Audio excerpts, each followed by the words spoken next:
Durante estas fechas nos marchamos muchos de vacaciones, mejor dicho, muchos se marchan de vacaciones, otros ya hemos vuelto, y es momento también para hablar de nuestras mascotas, de nuestros compañeros, para saber pues cómo van a realizar ese viaje, cómo nos van a acompañar en ese viaje que realicemos a los distintos lugares pues que hemos decidido para disfrutar de estos momentos de asueto. Y contamos con la compañía de Pilar Zamarra. Hola, ¿qué tal? Muy buenos días. Buenos días.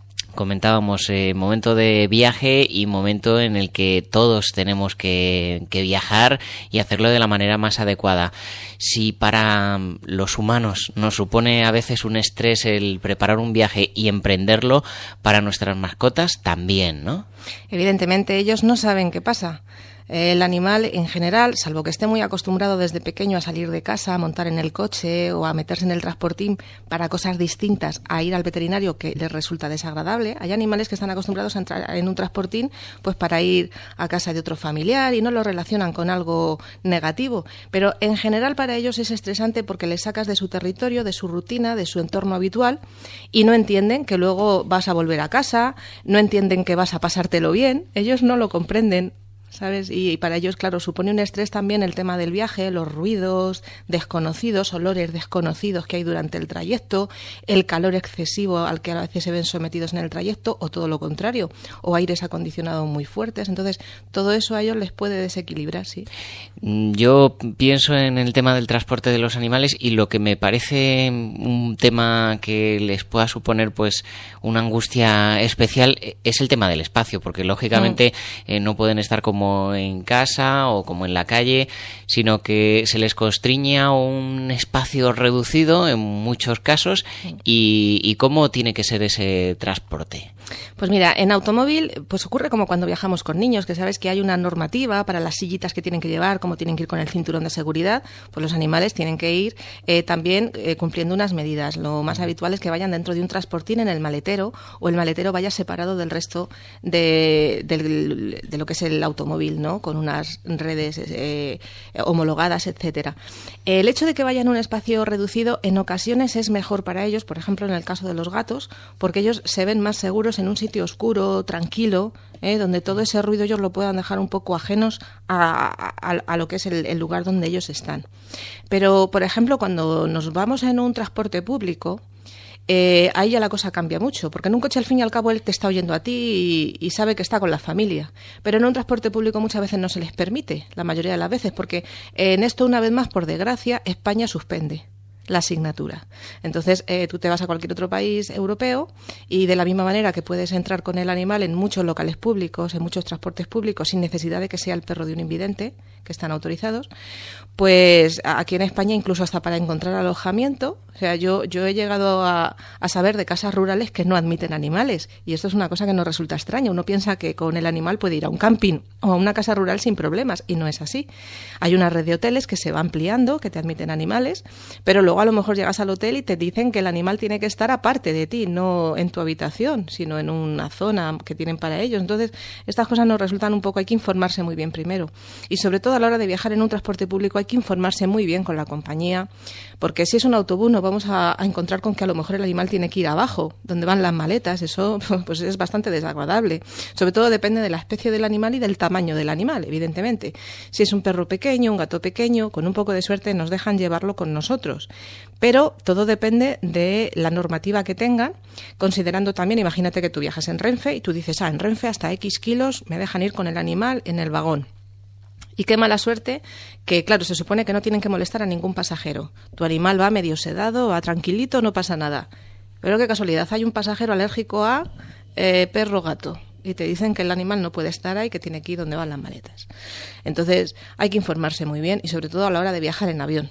Hace poco supe por un correo de una protectora de Madrid que tenían una gata extraviada en la Terminal 4 de Barajas. Había llegado el transportín vacío a su destino porque se había estresado, no sabían cómo había sido, cuando ya facturas, digamos, de alguna manera al animal, se había salido del transportín y por ahí andaba y no sabían por dónde. Era un animal que mandaban en adopción a otro país europeo. Mandaban 2 gatos, llegó uno y el otro llegó el transportín vacío. Imagínate el poema. Entonces, los transportines tienen que estar, cuando son viajes de este tipo, homologados según una normativa IATA, que es en inglés, son unas siglas que traducido al español significaría la normativa internacional de transporte de animales en aerolíneas. Entonces, son unos transportines que no necesariamente son más caros que los habituales, pero sí que cumplen con una serie de normas, no solo en cuanto a medida y peso del transportín, sino también en cuanto a la seguridad del cierre de la puerta, etcétera. Porque yo conozco animales que sacan la pata ¡pum! Y se abren la puerta, porque son muy listos para todo. O sea que fíjate la cantidad de detalles que hay que considerar. Hacías referencia al viaje en avión. Uh-huh. En estos casos no van donde las maletas, ¿no? No. Hay no. Por lo menos los casos que yo he podido conocer, y te hablo de vuelos internacionales de 14 horas, van en una zona de la bodega, pero que no está a esas temperaturas tremendas que van las maletas, sino que está condicionada en cuanto a temperatura y es solo para los animales. Luego hay otras compañías más desarrolladas, por ejemplo en Estados Unidos hay compañías de transporte aéreo que se dedican solo al transporte de mascotas, pero bueno, insisto que esto es España y es lo que hay. Y lo que sí es cierto es que hay que luego estar muy atentos a todos los requisitos que piden, no solo en lo que te pidan en cuanto a tarifas que tengas que pagar para transportar al animal, sino evidentemente toda la documentación sanitaria del animal tiene que estar en orden. Recomiendo a cualquiera que viaje a donde sea, aunque sea en su propio coche, a casa de sus familiares en otra provincia, que siempre lleven por delante la documentación sanitaria del animal, donde va en la cartilla el número de chip, por si imagínate que donde llegas a destino el animal se desorienta por lo que sea, se pierde, pues tienes que saber cuál es su número de chip. Las vacunaciones todas en regla, y más ahora con la reciente alarma que ha habido por el tema de la rabia en Toledo. Entonces todo tiene que estar en orden. Una visita previa al veterinario, aunque solo sea para comentar el caso, él te puede facilitar unas pastillas por si fuera necesario llevarle sedado. Y desde luego en los trayectos, evidentemente, siempre que el animal viaje liviano de comida, porque puede marearse, puede vomitar y encontrarse bastante mal. Un poco de llevar agua preparada por si el animal necesita beber, pero el estómago mejor vacío, sobre todo si es un trayecto que no es largo.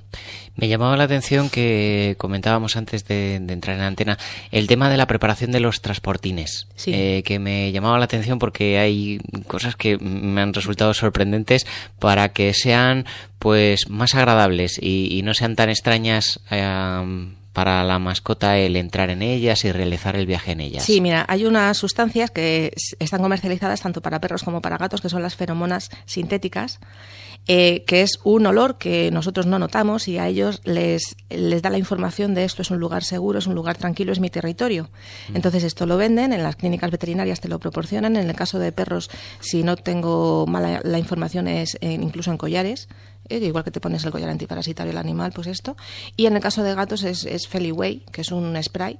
Entonces esto se pulveriza por dentro del transportín 20 minutos, 15 minutos antes de introducirle a él, en una mantita que tú pongas. Sobre todo cuando son viajes largos es aconsejable colocar dentro del transportín un empapador, lo que es un pañal, de estos como los que se ponen para las personas en la cama, Y luego pues ya va en gustos. Puedes ponerle dentro su juguete favorito, alguna cosa que él relacione con tu olor, una mantita o una toalla que tenga un jersey tuyo, algo que tenga tu olor también. Y sobre todo en gatos se recomienda llevar el transportín cubierto, por ejemplo con una toalla, para que así él reciba menos estímulos estresantes.